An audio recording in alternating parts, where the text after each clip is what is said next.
हरे कृष्णा. प्रेक्षक हो, आपले गीता जीवनीमध्ये स्वागत आहे. भगवद्गीता जशी आहे तशी, अध्याय 3, श्लोक क्रमांक 30. मयि सर्वाणि कर्माणि संन्यस्याध्यात्मचेतसा निराशीर्निर्ममो भूत्वा युध्यस्व विगतज्वरः. भाषांतर. म्हणून हे अर्जुन, माझ्या पूर्ण ज्ञानाने युक्त होऊन मला तुझी सर्व कर्मे समर्पित करून लाभेच्छा न ठेवता, स्वामित्वाचा दावा न करता आणि आलस्य रहित होऊन युद्ध कर. तर प्रेक्षक हो, हा श्लोक अतिशय महत्त्वाचा आहे. कारण अर्जुन ज्याप्रमाणे युद्धस्थळावर उपस्थित आहे आणि युद्धाची तयारी करीत आहे, त्याचप्रमाणे आपले जीवनही एखाद्या युद्धापेक्षा कमी नाही. आपल्या आत आणि बाहेरही युद्धजन्य परिस्थिती आहेच. बऱ्याचदा लोक असा विचार करतात की आजच्या आधुनिक जगामध्ये आपण भगवद्गीतेमधील शिकवणी आपल्या जीवनामध्ये आचरू शकत नाही, परंतु हे चुकीचे आहे. येथे भगवंत भगवद्गीतेचे प्रयोजन सांगतात की ज्याप्रमाणे कमळाचे फूल चिखलामध्ये राहूनही त्या चिखलापासून अलिप्त राहते, त्याप्रमाणे आपणही या भौतिक जगात राहूनही या भौतिक दोषांपासून दूर राहू शकतो. आणि त्यासाठी उपाय आहे भगवत प्राप्ती, भगवत सेवा, जो आपल्या जीवनाचाही उद्देश आहे. ते कसे, तेच भगवंत येथे सांगतात की तुम्ही तुमची सर्व कर्मे मला समर्पित होऊन करा. भगवंत असं म्हणत नाहीत की तुम्ही विद्यार्थी दशेत अभ्यास करू नका, किंवा नोकरदार असताना नोकरी करू नका, किंवा पालक असताना मुलांचे पालन करू नका, किंवा तुमची कर्तव्ये पूर्ण करू नका. नाही. तर भगवंत म्हणतात की हे सर्व काही आपण त्यांच्या आनंदासाठी, त्यांना केंद्रस्थानी ठेवून त्यांच्या प्रसन्नतेसाठी करावे.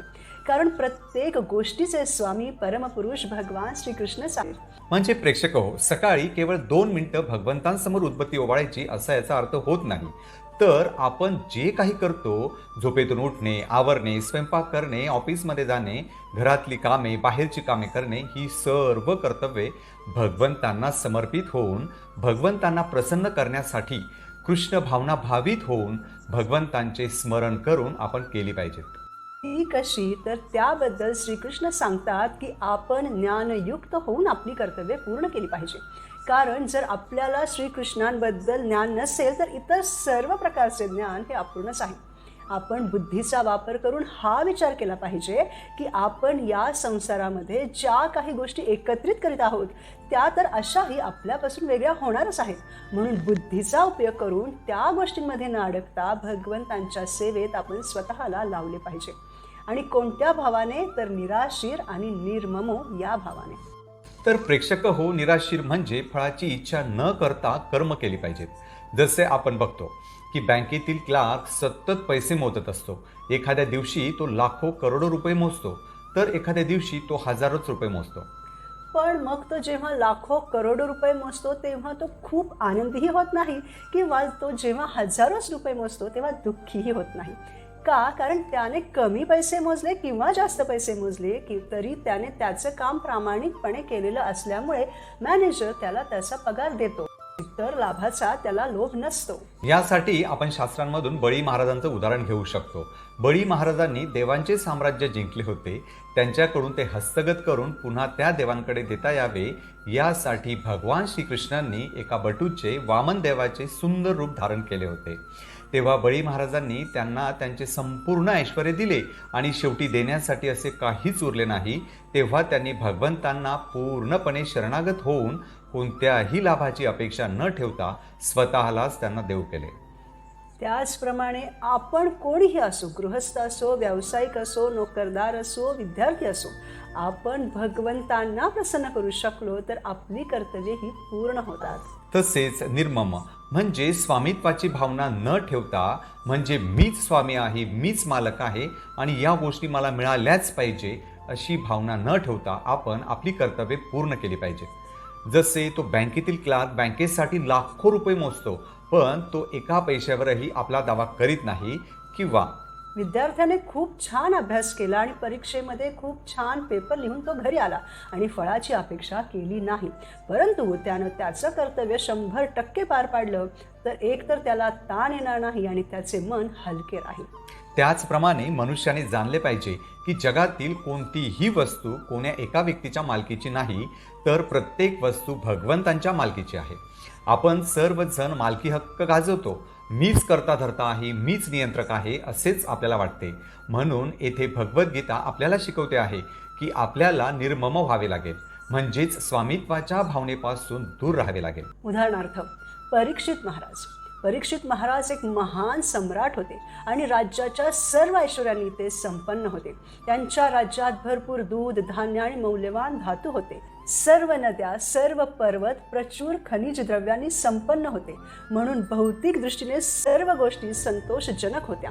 त्यांची योग्यता इतकी महान होती की त्यांनी पांडवांच्या राज्यवंशाची प्रतिष्ठा वाढवलेली होती. एवढे सगळे असूनही जेव्हा त्यांना 7 दिवसात मृत्यू होईल असा शाप मिळाला, तेव्हा त्यांना निर्मम म्हणजे त्या साम्राज्यावर कोणत्याही प्रकारचे स्वामित्वाची भावना न ठेवता त्याचा अगदी विष्ठेप्रमाणे त्याग केला आणि ते भगवंतांचे गुणगान ऐकण्यासाठी सज्ज झाले. प्रेक्षक हो, त्याचप्रमाणे आपले जे हे शरीर आहे ते सुद्धा भगवंतांनीच दिलेले आहे. माझे सर्व नातेवाईक, मित्रमंडळी, सगळे सोयरे सर्वच जण भगवंतांचेच आहेत. सर्वजण भगवान श्रीकृष्णांचेच अंश आहेत आणि मला ज्या काही भौतिक गोष्टी प्राप्त झालेल्या आहेत त्या सर्व भगवंतांच्या नियंत्रणाखाली आहेत. असा जेव्हा आपण विचार करू तेव्हा आपण स्वामित्वाच्या भावनेपासून दूर होऊ शकतो. तसेच प्रेक्षक हो, आपण आलस्य रहित होऊन आपली कर्तव्ये पूर्ण केली पाहिजेत. जसे भक्तीमध्ये श्रद्धा, ज्ञान, इच्छा या गोष्टी असल्या पाहिजेत. 2 प्रकारचे लोक असतात. एका प्रकारच्या लोकांना भगवंतांप्रती श्रद्धा असते पण पूर्ण ज्ञान नसते, तर दुसऱ्या प्रकारच्या लोकांमध्ये श्रद्धाही असते, ज्ञानही असते, परंतु ते भगवंतांची भक्ती करण्याची इच्छा करीत नाही. त्यांना माहीत असते की हरिनामच सर्व गोष्टींचे, वेदांचे, सर्वांचे सार आहे. मला हरे कृष्ण महामंत्राचा जप करायचा आहे असे ज्ञान असते, परंतु ते करण्याची इच्छा मात्र त्यांच्यात नसते. इतरांना तसे करण्यासाठी ते अनुकूलही राहतात, विरोध करीत नाहीत, परंतु स्वतः ती गोष्ट करण्याची इच्छा त्यांच्यामध्ये नसते.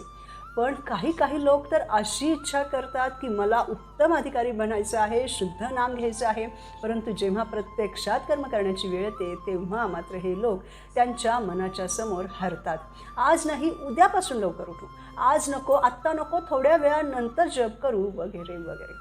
म्हणून कर्तव्य करण्यासाठी आलस्य रहित झाले पाहिजे आणि त्यामधून मिळणारी फळ देखील आपण भगवंतांनाच अर्पण केली पाहिजे. उदाहरणार्थ भक्तिविनोद ठाकूर हे खूप विशुद्ध भक्त होते आणि गृहस्थही होते.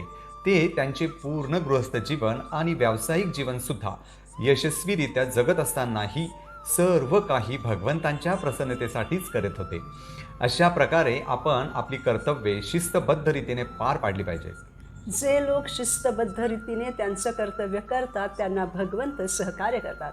आपण लता मंगेशकरांचं उदाहरण घेतलं तर आपण बघू शकू की त्या कधीही आईस्क्रीम खात नसत. का? कारण आईस्क्रीम खाणं त्यांच्या आवाजासाठी प्रतिकूल होतं. म्हणून त्यांनी पूर्ण जीवनभर ही शिस्त पाळली. मग भौतिक गोष्टी मिळवण्यासाठी जर एवढं शिस्तबद्ध असणं गरजेचं आहे तर मग आध्यात्मिक गोष्टी मिळवण्यासाठी किती असलं पाहिजे? कारण आध्यात्मिक गोष्टी आपल्याला शाश्वतरित्या आनंदी बनवतात. म्हणून तिथं जास्त शिस्तबद्ध राहण्याची आवश्यकता आहे आणि आपण जेव्हा त्याच्यासाठी प्रयत्नशील राहू तेव्हा आपण शिस्तबद्ध बनू, भगवंतांचे, आचार्यांचे, विशुद्ध गुरूंचे शिष्य बनू. शिष्य म्हणजे जे शिस्तबद्ध असतात ते. म्हणून त्यासाठी लष्करी शिस्तीप्रमाणे आपल्याला आपल्या आध्यात्मिक जीवनामध्ये सुद्धा शिस्त आणणे गरजेचे आहे. लष्करी शिस्तीला अनुसरूनच स्वकर्तव्यांचे पालन करण्याकरता मनुष्याने पूर्णपणे कृष्ण भावना भावित झाले पाहिजे. कोणत्याही देशातील लष्करी शिस्त ही सर्वात उच्च दर्जाची असते. सतत त्या लष्करी जवानांना सतर्क राहावे लागते. थोडीही शिस्त इकडे तिकडे झाली तर खूप मोठे नुकसान होऊ शकते. उदाहरणार्थ समजा एक आर्मी ऑफिसर युद्ध करण्यासाठी गेला आणि सीमेवर दोन्ही देशातील सैन्य युद्धासाठी तयार आहेत आणि या परिस्थितीत त्या आर्मी ऑफिसरला जर झोप आली सर्व काही व्यर्थ. तो आर्मी ऑफिसरही जाणार आणि शत्रुसेना देशामध्येही घुसणार. म्हणून सतत सतर्क राहिले पाहिजे. थंडी असो की उन्हाळा, युद्ध तर करावीच लागते. देशाची रक्षा करावीच लागते. ही दृढता अंगी बाणवण्यासाठी अतोनात शिस्तीची आवश्यकता आहे. त्याचप्रमाणे प्रेक्षक हो आपणही ध्यानपूर्वक भक्ती करता यावी म्हणून स्वतःला सकाळी लवकर उठण्याची, गरजेपुरताच आहार घेण्याची, रोजच्या रोज आपली साधना व्यवस्थित करण्याची, रात्री लवकर झोपण्याची इत्यादी प्रकारची शिस्त लावली पाहिजे. कोणतीही गोष्ट प्राप्त करायची असेल तर सुरुवातीला बऱ्याचशा समस्या येतात आणि त्यानंतर आपल्याला पुरस्कार मिळतात. उदाहरणार्थ, समुद्र मंथन करीत असताना सुरुवातीलाच अमृत आलं नाही, तर सुरुवातीला हलाहल विष बाहेर आलं आणि त्यानंतर शेवटी अमृत बाहेर आलं. त्याचप्रमाणे आपण जेव्हा एखादी गोष्ट मिळवण्यासाठी कष्ट करतो तेव्हा सुरुवातीला ते परिश्रम, ती शिस्त आपल्याला कडू वाटते, पण नंतर ती गोड फळ जरूर देते. प्रेक्षक हो, आपण जी काही भौतिक ममता मनामध्ये ठेवतो, भौतिक स्वामित्वाची भावना मनामध्ये ठेवतो, ती भावना आपल्याला अमर्यादित दुःख प्रदान करते. म्हणून माझे काहीच नाही या भावनेने आपण या दुःखापासून मुक्त होऊ शकतो. पण खरंच जर आपण कोणाला आपलं मानत असू, त्याच्यासाठी काहीतरी करू इच्छित असू, त्याचं भलं करू इच्छित असू, तर आपण आत्म्याच्या स्तरावर त्याला भगवंतांच्या सेवेमध्ये लावून किंवा त्याला भगवद्गीता भेट देऊन त्याला ती वाचण्यासाठी प्रेरित करून त्याचे जीवन सकारात्मक दृष्टीने बदलणे हे आपल्याला शक्य आहे. आणि तेव्हा कुठे आपण विगत ज्वर म्हणजेच ज्वररहित किंवा आलस्यरहित बनतो. श्रीकृष्णांची शरणागती स्वीकारून स्वामित्वाच्या दावा न करता हरी कृष्ण महामंत्राचा जप आपण जेव्हा करू तेव्हा आपण श्रीकृष्णांच्या कृपेने आलस्यरहित बनू शकतो. म्हणून आपण लाभ किंवा हानी या सगळ्या गोष्टींचा विचार न करता आपण आपली कर्तव्ये पालन केली पाहिजे. या परीक्षेत जर आपण पास झालो तर आपले मनुष्य जीवन सफल होईल. याच्यासाठी भगवंतांची कृपाही मिळालेलीच असेल. कारण भगवंतांच्या सहकार्याविना जीव स्वतंत्रपणे आनंदी होऊच शकत नाही. भगवंतांच्या इच्छेच्या अधीन होणे ही जीवाची शाश्वत वैधानिक स्थिती आहे. श्रीकृष्णांपासून स्वतंत्र होऊन कोणताही जीव आनंदी राहूच शकत नाही. ज्याप्रमाणे पाण्यातून मासे बाहेर काढल्यानंतर त्यांना इतर कितीही सुखसुविधा पुरवल्या तरी त्यात ते राहूच शकत नाहीत, त्याप्रमाणे आपले स्वाभाविक जीवन म्हणजे आध्यात्मिक जीवन आहे. कृष्ण भावना भावित होऊन आपण जे जीवन जगतो ना तेच आपले खरे जीवन आहे. म्हणूनच तर जे कोणी श्रीकृष्णांचे भक्त बनतात ते कोणत्याही परिस्थितीमध्ये आनंदी कसे राहायचे हे जाणतात, कारण त्यांच्यावर श्रीकृष्णांची कृपा असते. ज्याप्रमाणे पाण्यामध्येच मासा आनंदी राहतो त्याप्रमाणे प्रत्येक जीव श्रीकृष्णांसोबतच आनंदी राहतो. त्यांच्याशिवाय कोणताही जीव आनंदी राहू शकत नाही, कारण प्रत्येक जीव हा श्रीकृष्णांचाच अंश आहे. प्रेक्षक हो, अर्जुनाला भगवंतांच्या आदेशाबद्दल विचार करायचा नव्हता, तर केवळ त्यांच्या आज्ञेचे पालन करायचे होते. आपणही बघतो की जे भगवंतांची शरणागती स्वीकारतात भगवंत त्यांची खास करून काळजी घेतात, परंतु जे भगवंतांना शरण जाऊन कर्तव्य करीत नाहीत ते कर्मचक्रामध्ये फिरत राहतात. परंतु जेव्हा आपण श्रीकृष्णांची शरणागती स्वीकारतो तेव्हा कृष्ण आपल्या जीवनात येतात आणि आपल्या जीवनाबद्दल सर्व काही तेच निर्धारित करतात. उदाहरणार्थ, पांडवांनी भगवंतांची पूर्ण शरणागती स्वीकारलेली होती आणि त्यामुळेच भगवंतांनी पांडवांच्या जीवनामध्ये कितीही संकट आली तरी त्यांच्या केसालाही धक्का लागू दिला नव्हता. म्हणून आपण भगवंतांनी भगवद्गीतेमध्ये दिलेल्या आज्ञांचे पालन केले पाहिजे. प्रेक्षक हो, प्रत्येकाला त्याच्या गुणवत्तेप्रमाणे आणि स्थितीप्रमाणे विशिष्ट प्रकारचे कर्म करावे लागते. ज्याप्रमाणे अर्जुनाने त्याचे क्षत्रियाचे कर्तव्य पार पाडणे अपेक्षित होते त्याप्रमाणे प्रत्येकाने कृष्ण भक्ती ही केलीच पाहिजे. त्याने मोक्षाच्या मार्गावर आपण अग्रेसर होऊ शकतो. आणि मग त्यामुळे आपण पुन्हा पुन्हा या भौतिक जाळ्यामध्ये अडकून संघर्ष करण्याची आवश्यकताच राहत नाही. म्हणून आपण आपल्या मनुष्य जन्माचा उपयोग अशी कर्मे करण्यासाठी केला पाहिजे जेणेकरून आपली जन्ममृत्यूच्या चक्रातून मुक्तता होईल.